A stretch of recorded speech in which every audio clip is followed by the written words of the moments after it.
du mérite de la République de Guinée par professeur Alpha Condé. C'était au cours du banquet organisé en son honneur au palais Sékou Touré. Les assemblées annuelles du groupe de la Banque mondiale et du FMI, la Guinée prend part aux discussions de Washington, cela en vue de conclure la 4e revue du programme appuyé par la facilité élargie de crédit. Pèlerinage en Terre Sainte, 24 fidèles chrétiens se sont acquittés de leurs obligations religieuses en Israël. Après la découverte des sites saints évoqués dans la Bible, les pèlerins ont fait des prières pour la consolidation du tissu social en Guinée. Mesdames et messieurs, bonsoir. Très heureuse de vous présenter cette édition d'information qu'on ouvre sur la visite du président de Djibouti en Guinée. Ismaël Omar Guelleh est en Guinée dans le cadre du renforcement de relations d'amitié et de coopération entre Djibouti et Conakry. Le chef de l'État, professeur Alpha Condé, a offert un banquet en l'honneur de son hôte. Au cours de cette soirée, le président de Djibouti a été distingué par son homologue guinéen, Sanassi Keita. Le président de la République offre un banquet d'État à son homologue de la République de Djibouti, Ismaël Omar Guelleh. Nombreuses sont les personnalités guinéennes et étrangères qui ont rehaussé de leur présence ce banquet d'État, ici au palais Sékou Touré. Une cérémonie au cours de laquelle professeur Alpha Condé a gratifié son hôte de marque en l'élevant à la dignité des grands croix de l'Ordre national du mérite de la République de Guinée. Le président de la République, vu la Constitution, décrète, article 1er, est élevé à la dignité de grand croix de l'Ordre national du mérite de la République de Guinée, son Excellence, M. Ismaël Omar Guelleh, président de la République de Djibouti, pour sa contribution de qualité au renforcement des relations d'amitié et de coopération entre nos deux pays. Article 2. Le présent décret, qui prend effet à compter de sa date de signature, sera enregistré et publié au journal officiel de la République.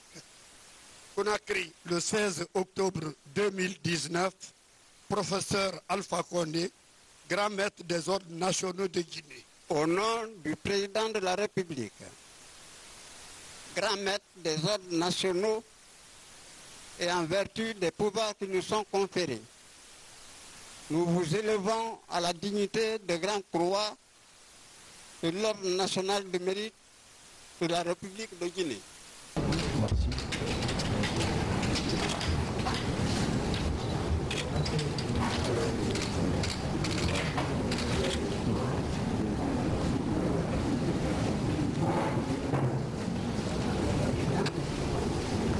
Merci beaucoup.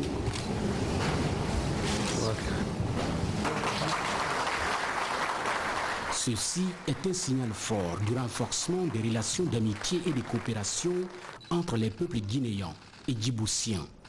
Ismaël Omar Guelleh, bénéficiaire de cette grande distinction honorifique du pays qui lui a été décernée par professeur Alpha Condé, s'est dit très réconforté.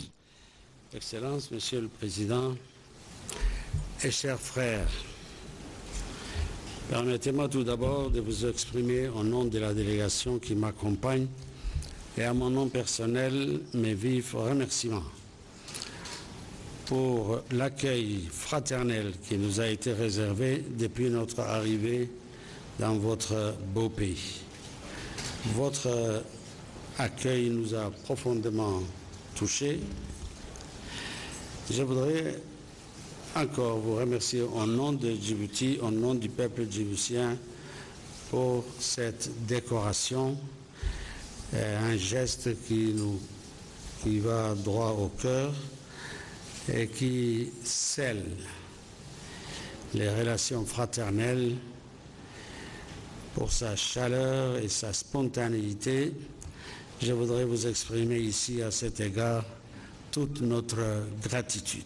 Permettez-moi également de vous remercier pour le sentiment d'amitié et de considération que vous avez si éloquemment exprimé à l'endroit du peuple djiboutien. Je voudrais à mon tour vous témoigner au nom de la République de Djibouti notre estime et notre amitié.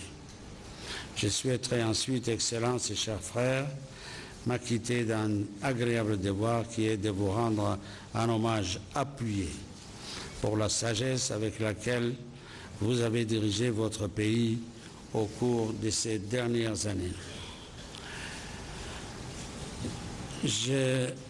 En effet, sous votre leadership éclairé, la Guinée a connu une période de stabilité politique et sociale qui l'ont conforté dans son processus de développement en dépit des obstacles qui se sont dressés sur votre chemin.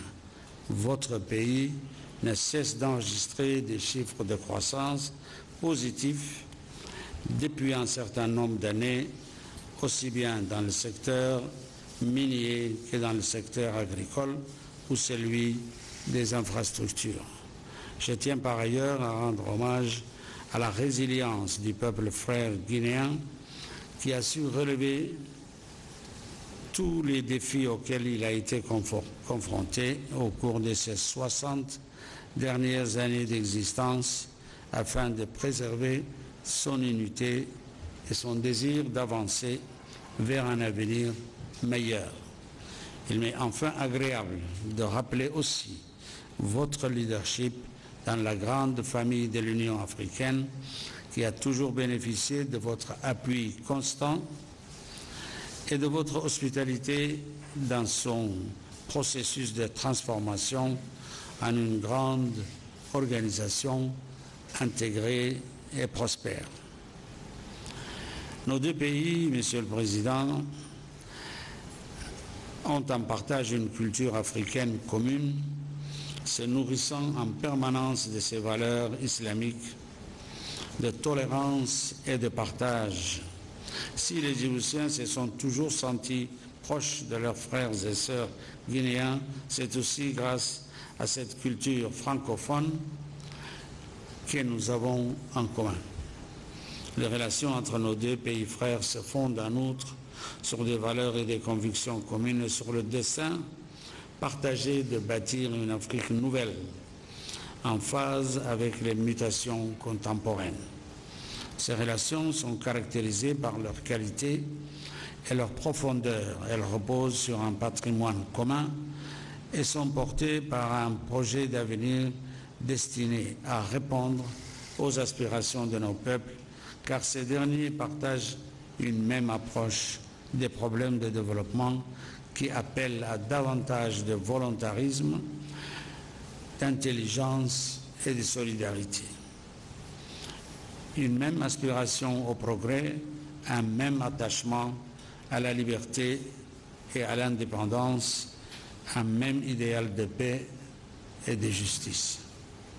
De ce fait, je suis convaincu que la visite que j'effectue aujourd'hui contribuera à resserrer et à approfondir encore les liens d'amitié qui unissent nos deux peuples.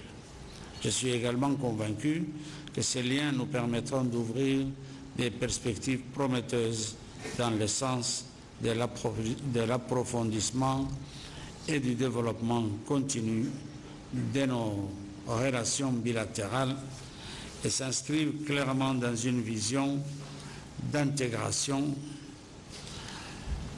régionale, interrégionale et continentale de l'Afrique. La rencontre de nos deux pays aujourd'hui, dans ce cadre particulier et au plus haut niveau, témoigne d'une volonté profonde d'initier un modèle de coopération bilatérale exemplaire et mutuellement avantageuse, répondant aux exigences de nos besoins respectifs.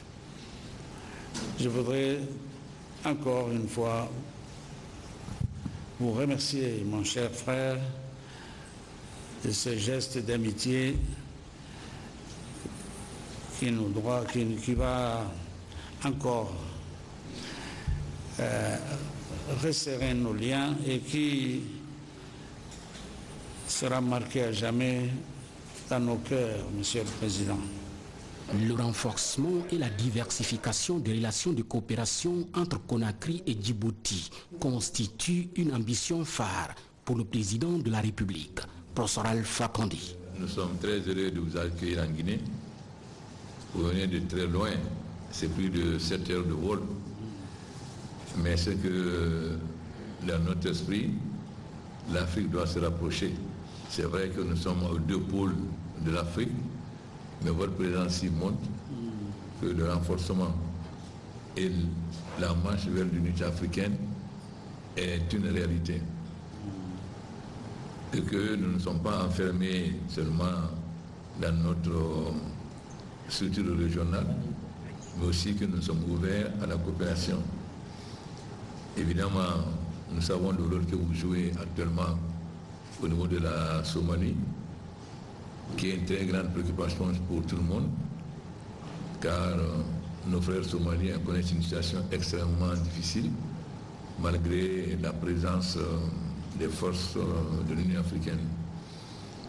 Donc je suis très heureux de constater que vous avez convoqué les deux présidents, celui de Somalie et de Somaliland, afin d'arriver à une solution de fédération qui permettra de vaincre les Chebab, parce que la Somalie, Social Barré, était un pays florissant. Je sais aussi le rôle que vous jouez pour le renforcement des relations avec votre grand voisin de Turquie et votre participation à l'Union africaine, mais aussi à la Oumma islamique dont nous sommes membres. Et venir de si loin montre à tout le monde que les Africains sont décidés à se donner la main pour faire avancer l'Afrique en dépit de distance. Souvent, les Guinéens qui ne sont pas habitués à voir des chefs d'État venant de très loin se demandent, mais je suis heureux aussi de constater que vous êtes un peu en famille, puisque quelqu'un dans la salle est la nièce de votre femme. Donc on va demander qu'elle s'approche de l'ambassadeur de France pour que vous puissiez bien la voir.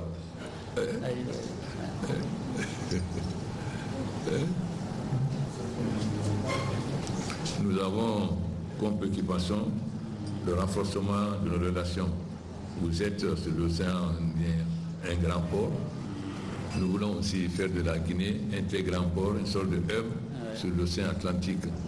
Parce que la Guinée est le port le plus proche par rapport à l'Amérique du Sud. Donc au fond, nos économies se ressemblent dans la mesure où nous avons des ports qui peuvent être des ports qui rapportent sérieusement à nos pays. Je sais aussi que Djibouti a traversé beaucoup de preuves. Nous avons eu les mêmes réactions en 1958, même si les résultats n'ont pas été tout à fait les mêmes pour des raisons. Bon, mais ça montre aussi le courage du peuple djiboutien. Pendant longtemps, on a essayé d'opposer les Somalis et les Afsar, mais grâce à votre sagesse et celle de votre oncle, aujourd'hui, ces deux peuples vivent en paix et dans la concorde, ce qui est extrêmement important. Ça veut dire que les pays africains doivent dépasser les contraintes ethniques, car tous les pays sont peuplés par des ethnies différentes. Or, ces différences doivent être un enrichissement de nos pays et non pas une contradiction. Malheureusement, très souvent, les hommes politiques manipulent l'ethnie ou la religion pour opposer les peuples. C'est nous qui devons avoir la sagesse de ne pas tomber dans ce piège, car nos pays ne peuvent avancer que dans la stabilité, dans la paix, dans la concorde nationale. Donc je vous souhaite encore la bienvenue en Guinée, à vous et à votre délégation. Et j'espère avoir l'occasion aussi de vous rendre visite pour montrer aussi au peuple djiboutien que les relations entre l'Afrique de l'Est et l'Afrique de l'Ouest sont des relations réelles malgré la distance. Et je demande donc qu'on prenne un toast à votre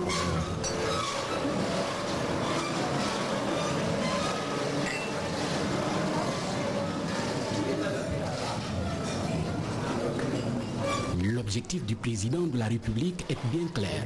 Il s'agit en un mot de renforcer les liens d'amitié et de coopération entre la Guinée et ce pays de la Corne de l'Afrique, situé sur la côte ouest du débouché méridional de la mer Rouge. Cette visite a été marquée par des entretiens privés entre les deux personnalités qui ont ensuite procédé à la signature de 3 accords de coopération, le tout couronné par un communiqué conjoint. Et pas Maketa.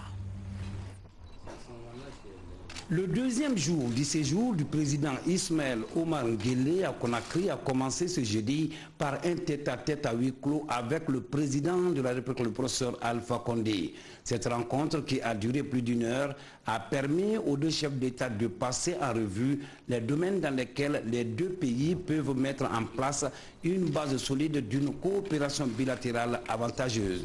Juste après ce huis clos, c'était un autre tête-à-tête, mais cette fois élargi aux membres des deux délégations.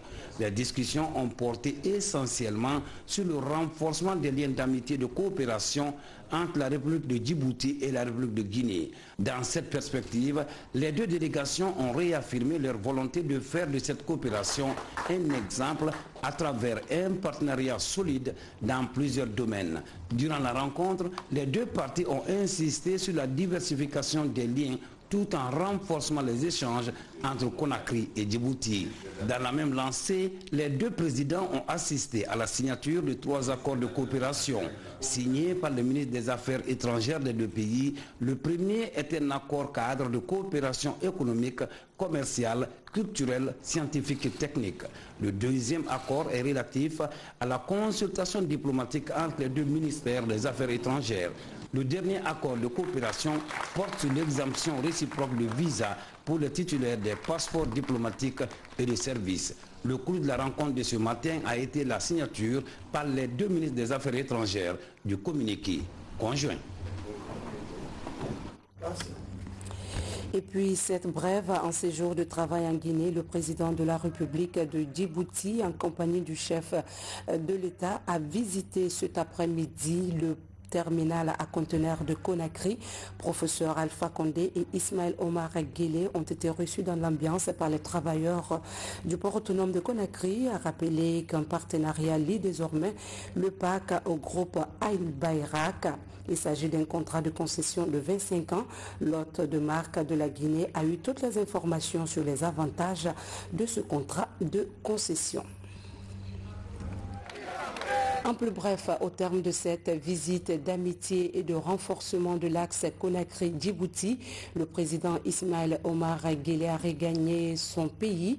Il a été raccompagné à l'aéroport Conakry-Bessia par le chef de l'État, professeur Alpha Condé.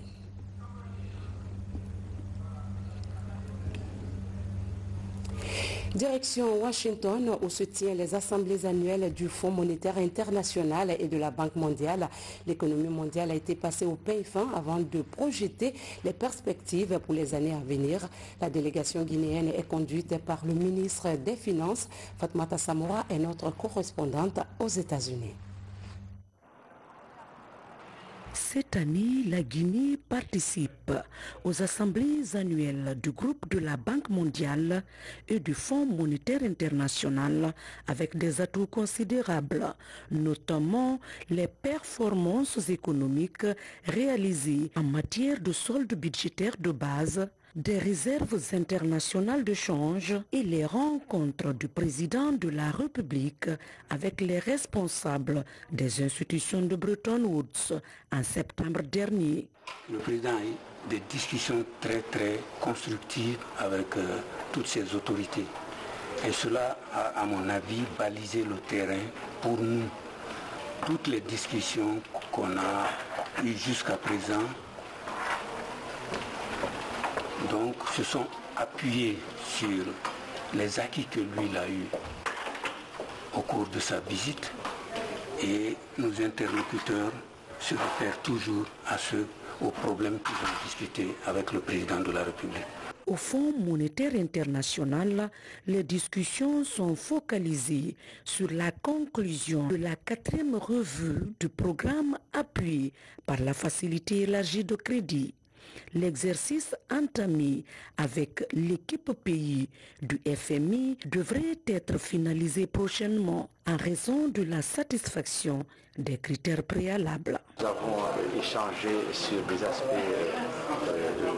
concernant la mise en œuvre du programme, Et j'ai également eu l'occasion de donner aussi la perspective de notre bureau sur les messages que la délégation devrait appuyer lors de son passage ici à Washington, dans le cadre de sa participation aux assemblées annuelles.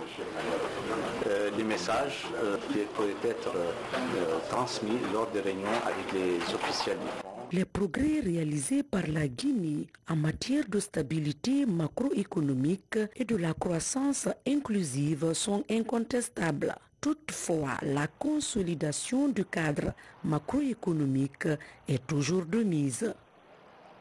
Voyons à présent le niveau d'avancement des travaux de développement engagés par l'ANAFIC à Tolo, une commune rurale de Mamou. Des infrastructures sont en construction et le niveau d'avancement est satisfaisant. Près d'un milliard de nos francs investis pour changer l'image de cette localité. Tcherno Ousmane Diallo. C'est à l'intérieur de ce bâtiment vétuste, autrefois la propriété d'un projet, que sont installés les fonctionnaires de la sous-préfecture de Tolo et les membres du conseil communal de cette localité de Mamou.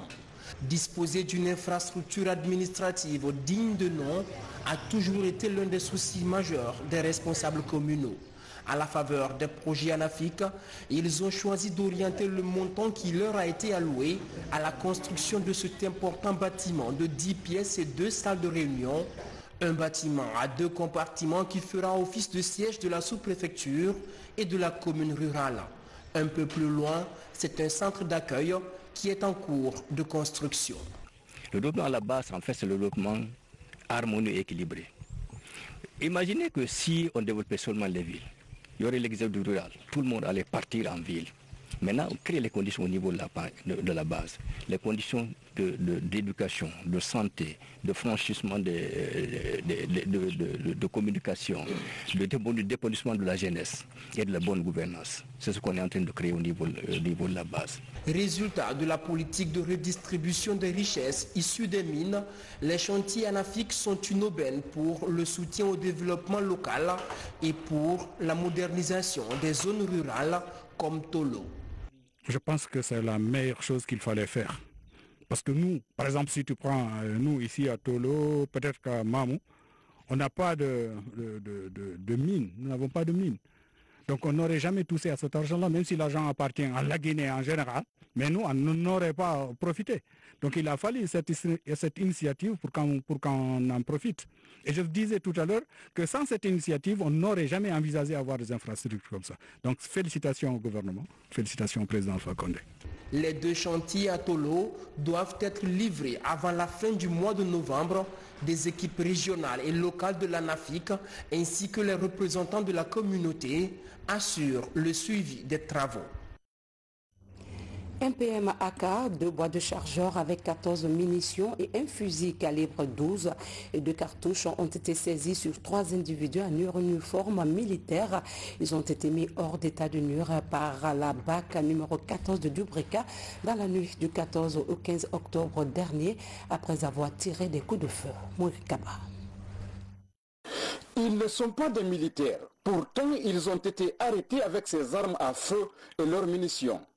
Ce, après qu'ils aient tiré des coups de feu dans certains endroits le lundi 14 octobre dernier et qu'ils aient été pris en charge par nos patrouilles qui les ont arrêtés dans les confins de Dubrika, dans la périphérie de Conakry. La BAC numéro 14, dans la nuit du 14 au mardi 15 octobre 2019, aux environs de 2 heures du matin, pendant qu'ils étaient donc dans le cadre de la sécurisation de la ville de Dubrika, parce que cette BAC 14 est basée à Dubrika, eh bien, des barricades ont été érigées le long des voies en quittant Dubrika pour Tanene. Et là, ils étaient là pour maintenir justement, pour ramener la quiétude, lorsque tout d'un coup, ils ont entendu des coups de feu. Et ces coups de feu les ont amenés à aller vers la direction de ces coups de feu. Et intervention faite, eh bien, 3 individus ont été interpellés que vous voyez en face de vous à l'écran. Il s'agit donc de Mamadou Major Kamara, Daouda Kamara, Mohamed Kamara. Un portait sur lui une arme de guerre, donc PMK, et l'autre portait un fusil calibre 12. Il est à retenir qu'il a indiqué plutôt que celui qui détenait le PMAK avait 2 boîtes chargeurs et l'une des boîtes chargeurs contenait 14 cartouches de PMAK. Quant celui qui avait le fusil de chasse, lui, il avait 2 cartouches calibre 12. Et donc, ils ont fait des coups de feu. Interrogés, les accusés reconnaissent les faits qui leur sont reprochés. Je ne suis pas militaire. L'arme qui est sur toi là, c'est pour toi? C'est pas pour moi. Tu as été avec l'arme? On nous a arrêtés avec l'arme. Tu avais tiré à l'arme? J'ai fait la sommation. Le fusil là, c'est pour qui? C'est pour Madame Rachbé.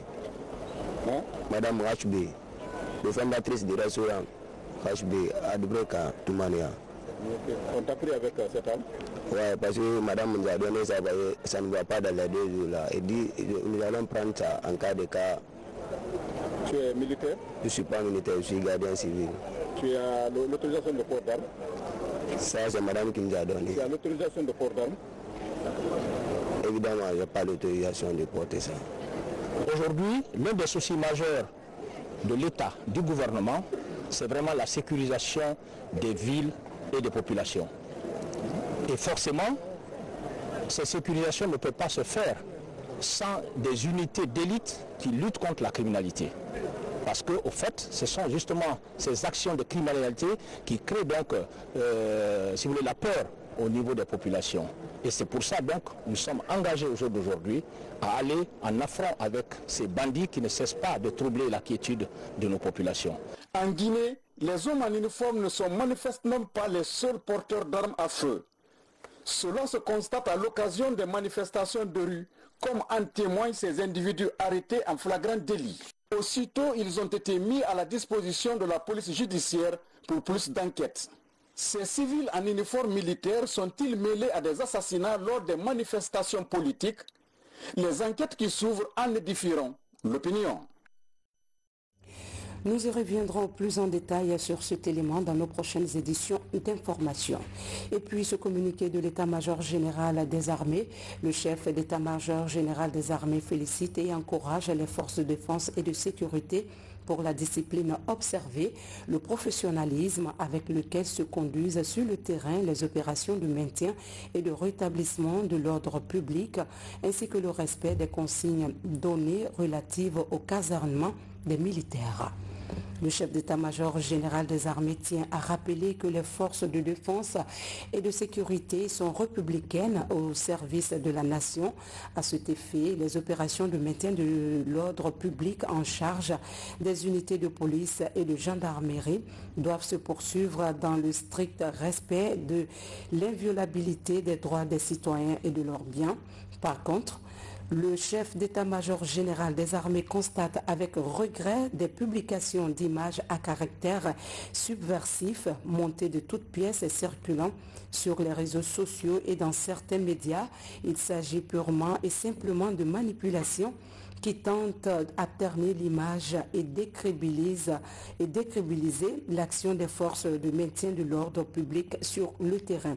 C'est pourquoi le chef d'état-major général des armées invite à la retenue et met en garde tous ceux ou toutes celles qui se livrent à de telles pratiques réprimées par la loi. Signé général du corps d'armée Namori Traoré, chef d'état-major général des armées. À la page santé, la fistule obstétricale, une maladie qui survient à la suite d'une grossesse compliquée. Nombreuses sont les femmes qui vivent avec cette lésion en Guinée. Isolées socialement, 50 femmes fistuleuses viennent d'être prises en charge par le centre médical social d'Igui d'Espoir. Adiato Baré. C'est la fin d'un cauchemar pour Félix Loua. Né d'une mère fistuleuse, longtemps stigmatisée à cause de la perte involontaire des urines, sa mère s'est enfin débarrassée de cette maladie de la honte grâce à une intervention chirurgicale dont elle a bénéficié gratuitement dans cette clinique de Djigui Espoir. Elle a tellement souffert que les gens pensaient que c'était un mauvais sort qu'on l'a lancé. Ils ont fait des traitements indigénants. Ça n'a pas marché. Elle a été opérée hier. Franchement, je remercie le bon Dieu et je remercie le professeur Guérassi et son équipe. Fistule obstétricale simple et même complexe, Cette année, elles sont plus de 50 patientes à subir des interventions chirurgicales gratuites dans cette clinique. Tour à tour, elles sont toutes passées dans ce bloc opératoire où le travail se fait avec une grande délicatesse et une attention très soutenue. Donc c'est des fistules souvent difficiles qu'il faut aborder par voie haute.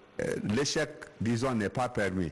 Une première intervention, si on échoue, c'est qu'il y a un remaniement tissulaire qui va se produire après. Donc en ce moment, mieux vaut prendre les précautions pour qu'on puisse réussir à la première intervention. J'ai été opérée et depuis je me sens bien car je ne perds plus les urines. Le suivi post-opératoire est la deuxième étape de la prise en charge des cas de fistule. En plus des soins infirmiers, l'hygiène de la partie opérée est fondamentale pour favoriser une guérison rapide. Il y a des cas où nous retenons, c'est-à-dire maintenant la sonde pendant 7 jours, d'autres 14 jours et d'autres même 21 jours. Et le traitement post-opératoire consiste à faire le nettoyage de la sonde, c'est-à-dire assurer le soin, la toilette vaginale, la sonde et donner les antibiotiques et corriger s'il y a une autre anomalie qui peut survenir. Le centre médical d'Igui Espoir est l'un des 11 sites du pays de prise en charge gratuite des fistules. Dans ces sites, l'intégralité des soins des femmes fistuleuses est assurée par des partenaires comme le Fonds des Nations Unies pour la population et l'ONG Waha International.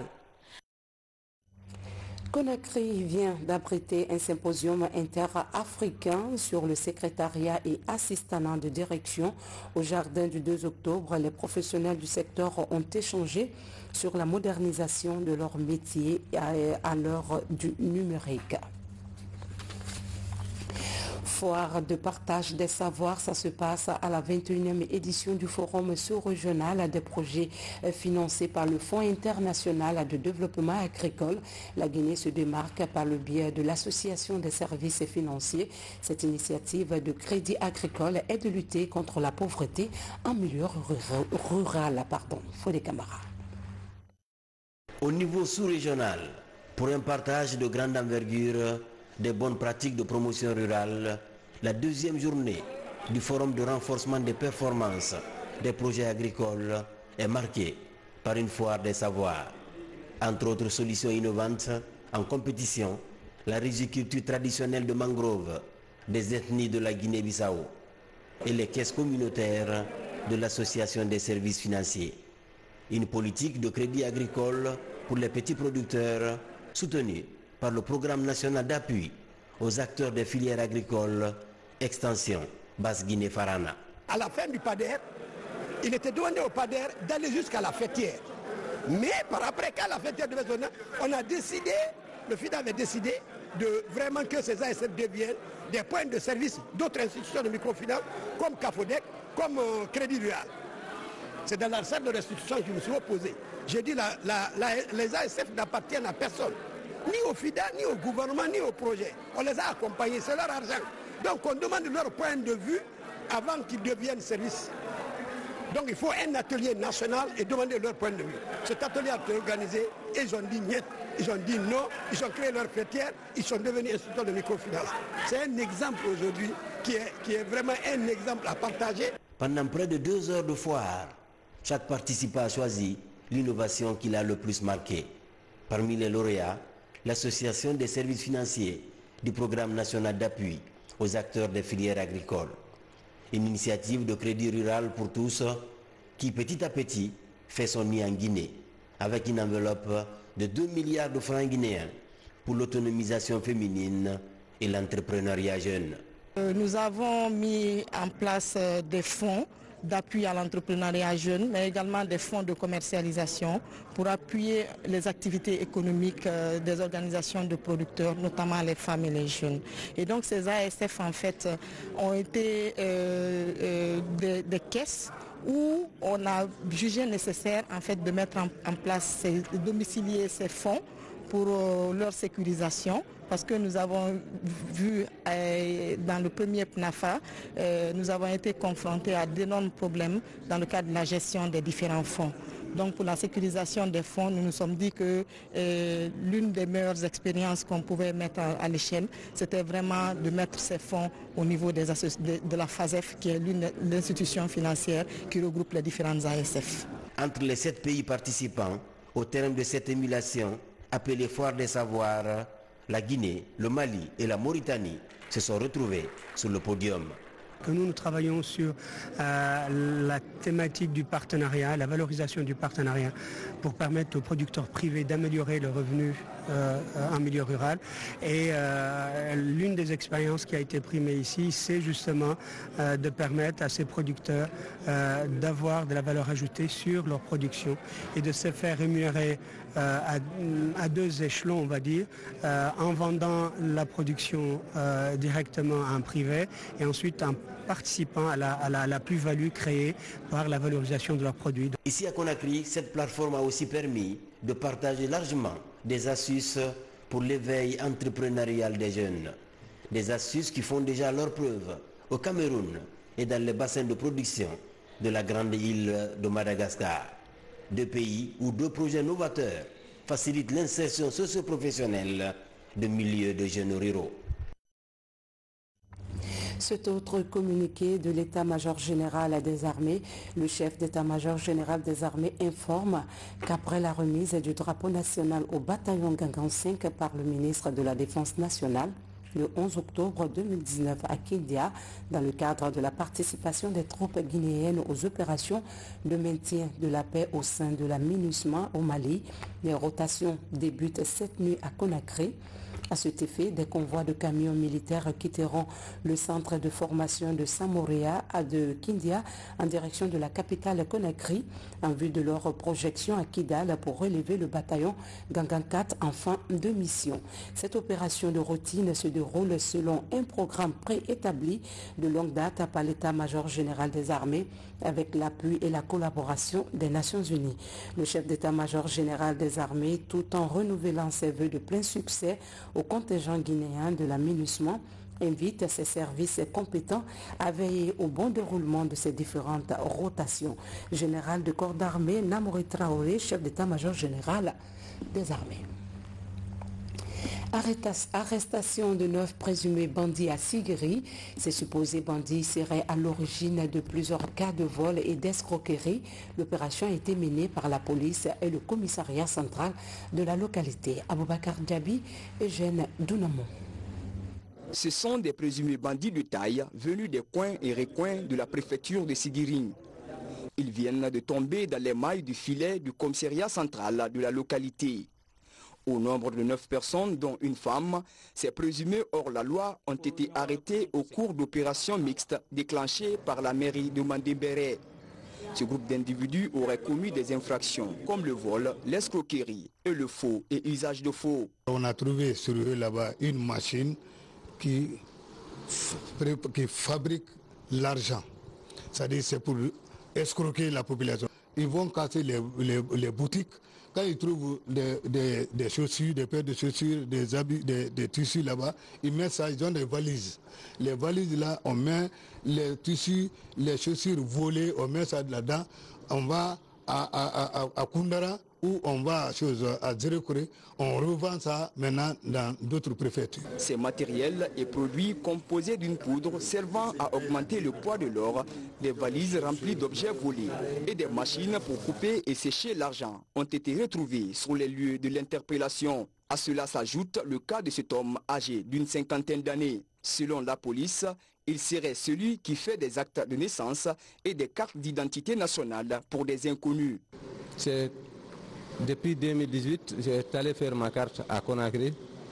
C'est à travers de ça que le monsieur qui m'a aidé à avoir ma carte, qui m'a conduit en disant que bon, si j'aurais besoin de ça, de l'envoyer des adresses tout court, il va me faire. C'est ça, c'est comme ça. Je reconnais que ce n'est pas normal. Je reconnais que ce n'est pas normal. Donc lorsque les autorités partent à la maison, moi je n'étais pas là-bas.